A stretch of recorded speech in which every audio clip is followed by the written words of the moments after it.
आपका स्वागत है। आज हम कुछ अद्भुत जगहों के बारे में बात करेंगे। हमारे रोजमर्रा के घरों की सुख सुविधाओं को हल्के में लेना आसान है, लेकिन आज आप वास्तव में अपने रहने की जगह की सराहना करेंगे। इन स्थानों की जांच करें जिन्हें देखकर यह विश्वास करना कठिन हो जाता है कि लोग वास्तव में वहां रहते हैं। चलो यहां से प्रारंभ करते हैं। हम सभी पानी पर सबसे रोमांटिक शहर के रूप में वेनिस के आकर्षण की सराहना करते हैं। हालांकि बहुत से लोग नाइजीरिया में अटलांटिक महासागर के किनारे इसके कम रोमांटिक समकक्ष के बारे में नहीं जानते हैं। मकोको में आपका स्वागत है। कभी मछली पकड़ने वाला गांव, अब यह पानी पर बसा एक हलचल भरा झुग्गी समुदाय है। लोग यहां जीविकोपार्जन के लिए आते थे और अब यह 200,000 से अधिक निवासियों का घर है। लेकिन चूंकि यहां कोई उचित सीवेज सिस्टम नहीं है और आसपास बहुत सारी मोटर बोट हैं, इसलिए यहां का पानी अत्यधिक गंदा है, जिससे मछली पकड़ना लगभग असंभव हो गया है। साथ ही स्थानीय लोगों को अच्छी शिक्षा या चिकित्सा सहायता नहीं मिल पाती क्योंकि सरकार आधिकारिक तौर पर बस्तियों को मान्यता नहीं देती है। जरूर कई चैरिटी संगठन इस मुद्दे को सुलझाने की कोशिश कर रहे हैं, लेकिन फिलहाल स्थानीय लोगों का जीवन किसी आपदा से बचने जैसा लगता है। उम्मीद है यह किसी दिन बदल जाएगा।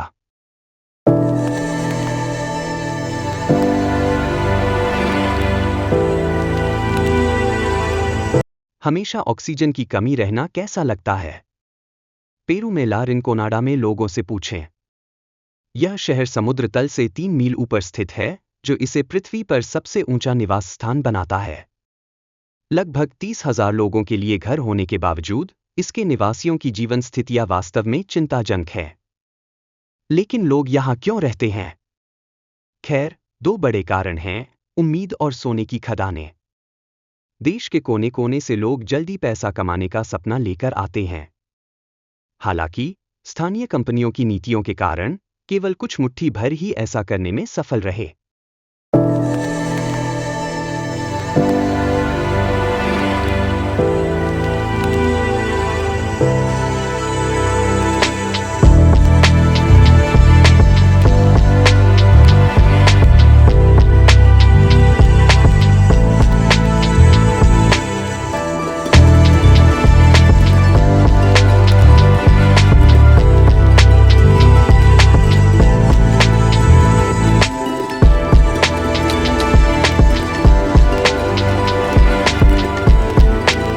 क्या आप विश्वास कर सकते हैं कि लगभग 10,000 भिक्षु, नन और नौसिखिए व्यावहारिक रूप से एक दूसरे के ऊपर बने छोटे घरों में रहते हैं? ऊपर तिब्बत में लारुंगा या 5 वैज्ञानिक बौद्ध अकादमी नामक एक स्थान है। पहाड़ों में 2.5 मील की दूरी पर स्थित होने के बावजूद यह एक प्रमुख तीर्थ स्थान बन गया है। निवासी शाम को अपने घरों में वापस जाने से पहले कक्षाओं में भाग लेने और आध्यात्मिकता का अभ्यास करने की अपनी दैनिक दिनचर्या में शामिल होते हैं। जरा कल्पना करें कि किसी को बहुत ऊपर तक चढ़ना है। जब वास्तव में एक तरह की जगह की बात आती है, तो आप तिब्बत में बसे और दुनिया के सबसे संकरे शहर के रूप में जाने जाने वाले यानजिन को नहीं भूल सकते। यह काफी आश्चर्यजनक है।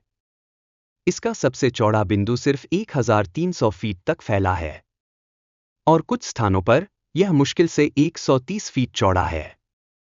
यानजिन छोटा हो सकता है, लेकिन यह लगभग 400,000 लोगों का घर है। यह कैसे संभव है? इसका रहस्य इसकी 37 मील की प्रभावशाली लंबाई में छिपा है। अच्छी बात यह है कि इसके अनूठे लेआउट के कारण हवा को बिल्कुल स्वच्छ बनाने वाली बहुत सी कारें नहीं हैं।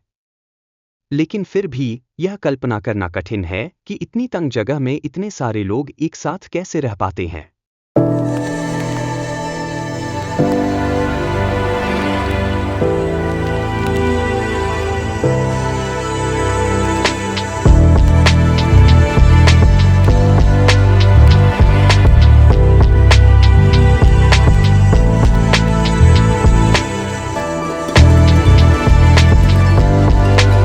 कभी कभी आप किसी पुल पर गाड़ी चला रहे होते हैं और आपको पता भी नहीं चलता कि उसके नीचे पूरा रिहायशी इलाका है। उदाहरण के लिए, फिलीपींस में मनीला में पुल को लें। यह सोचना डरावना है कि लोगों को वास्तव में ऐसी परिस्थितियों में रहना पड़ता है और बच्चों का पालन पोषण भी करना पड़ता है। बुनियादी सुविधाओं की कमी, स्वच्छता का पूर्ण अभाव और कारों से लगातार आने वाला शोर, यही जीवन के लिए उनका दैनिक संघर्ष है।